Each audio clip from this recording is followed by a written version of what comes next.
नमस्ते दोस्तों, स्वागत है आपका मेरे पॉडकास्ट सच की खोज में।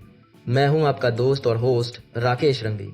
आज हम एक ऐसे विषय पर बात करने जा रहे हैं जो न सिर्फ रोचक है बल्कि हमारी संस्कृति और इतिहास के गहरे कोने से जुड़ा हुआ है। आज का विषय है हिंदू धर्म ग्रंथों की प्राचीनता और उनके साक्ष्यों का विश्लेषण। हम ये देखेंगे कि ये ग्रंथ कितने पुराने हैं, इनके दावे कितने सही या गलत हैं और हमें इनके बारे में क्या साक्ष्य मिलते हैं। तो चलिए शुरू करते हैं। हिंदू धर्म के ग्रंथ हमारी संस्कृति का एक महत्वपूर्ण हिस्सा है। इनमें वेद, उपनिषद, पुराण, महाभारत, रामायण और गीता जैसे कई ग्रंथ शामिल हैं। ये ग्रंथ सिर्फ धार्मिक नहीं बल्कि सांस्कृतिक, दार्शनिक और वैज्ञानिक ज्ञान के भी भंडार है। लेकिन सवाल यह है, ये ग्रंथ कितने पुराने हैं और क्या इनमें लिखे कुछ तथ्य आज भी साक्ष्यों के आधार पर खरे उतरते हैं। सबसे पहले चलिए बात करते हैं वेदों की। विद्वानों के अनुसार ऋग्वेद सबसे पुराना है, जो लगभग 1500 ईसा पूर्व से 1200 ईसा पूर्व के बीच लिखा गया, यानी आज से तकरीबन 3500 साल पहले। ये ग्रंथ संस्कृत में है और इनकी रचना मूल रूप से श्रुति परंपरा यानी सुनने और याद रखने के द्वारा हुई थी।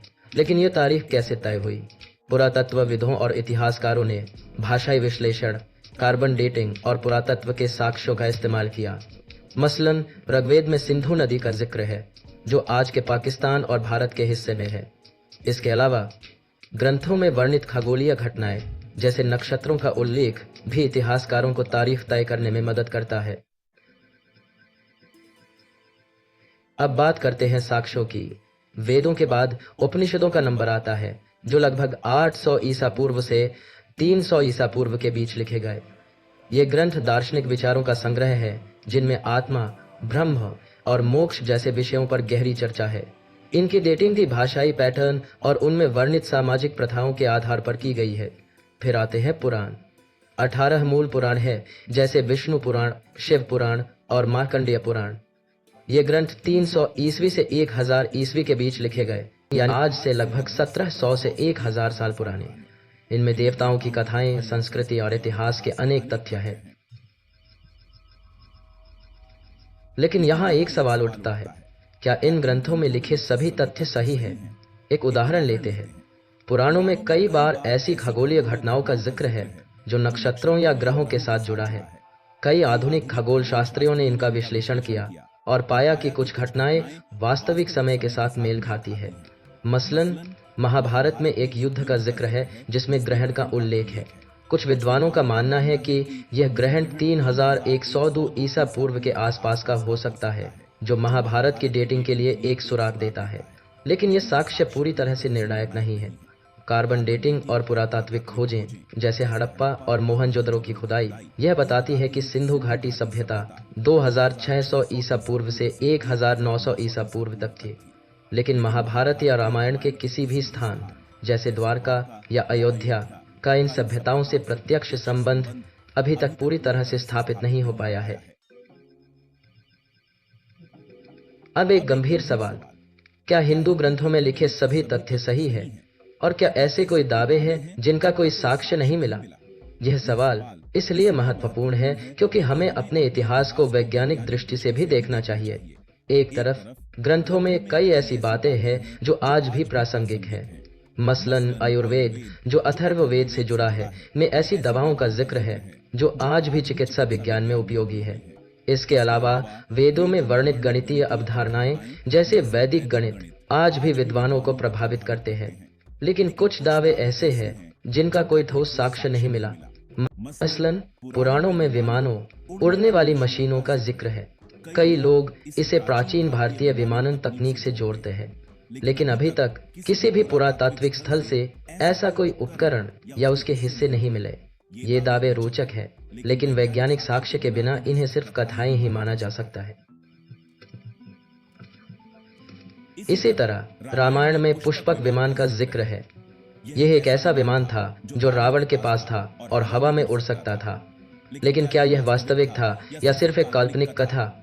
अभी तक कोई पुरातात्विक साक्ष्य इसकी पुष्टि नहीं करता। एक और उदाहरण है राम सेतु का। रामायण में इसका जिक्र है कि श्री राम ने लंका जाने के लिए एक सेतु बनाया था। आज के तमिलनाडु और श्रीलंका के बीच एक चूना पत्थर की संरचना है जिसे राम सेतु के नाम से जाना जाता है। भूवैज्ञानिक अध्ययनों के अनुसार यह संरचना 17 लाख साल पुरानी हो सकती है, लेकिन इसका रामायण से प्रत्यक्ष संबंध अभी तक स्थापित नहीं हुआ है। तो दोस्तों, ये सब सुनने के बाद आपके मन में यह सवाल उठ सकता है, क्या हमें अपने ग्रंथों पर विश्वास करना चाहिए? मेरा यह मानना है कि हिंदू ग्रंथ एक बहुमूल्य विरासत है। इनमें ज्ञान, दर्शन और संस्कृति का अनोखा संगम है, लेकिन इन्हें सिर्फ धार्मिक दृष्टि से नहीं, बल्कि वैज्ञानिक और ऐतिहासिक दृष्टि से भी देखना चाहिए। जो दावे साक्ष्यों के आधार पर खरे उतरते हैं, उन्हें हमें स्वीकार करना चाहिए, और जो दावे अभी तक साबित नहीं हुए, उन्हें हम काल्पनिक कथाएं या प्रतीकात्मक कथाएं मान सकते हैं। ये दोनों दृष्टियां एक दूसरे की विरोधी नहीं है, ये एक दूसरे को पूरा करती है। मसलन गीता के उपदेश जैसे कर्मयोग और निष्काम कर्म आज भी हमारे जीवन में मार्गदर्शन करते हैं, चाहे इसके लिखे जाने की सटीक तारीफ क्यों ना हो। इसी तरह वेदों में वर्णित प्रकृति के साथ समन्वय का संदेश आज के जलवायु परिवर्तन के दौर में भी प्रासंगिक है। तो दोस्तों, आज हमने देखा कि हिंदू धर्म ग्रंथ कितने पुराने हैं, उनके पीछे के साक्ष्य क्या कहते हैं और कौन से दावे अभी तक असाबित है। ये ग्रंथ हमारी विरासत का एक अनमोल हिस्सा है, लेकिन इन्हें समझने के लिए एक व्यापक दृष्टि की जरूरत है, जिसमें भक्ति भी हो और वैज्ञानिक सोच भी। आपका क्या विचार है? क्या आपको लगता है कि हमें अपने ग्रंथों को सिर्फ श्रद्धा के आधार पर देखना चाहिए या वैज्ञानिक साक्ष्यों के साथ? अपने विचार हमें जरूर बताएं। अगले एपिसोड में हम बात करेंगे भारत के प्राचीन वैज्ञानिक ज्ञान के बारे में। तब तक के लिए अपना ख्याल रखिए और ज्ञान की खोज जारी रखिए।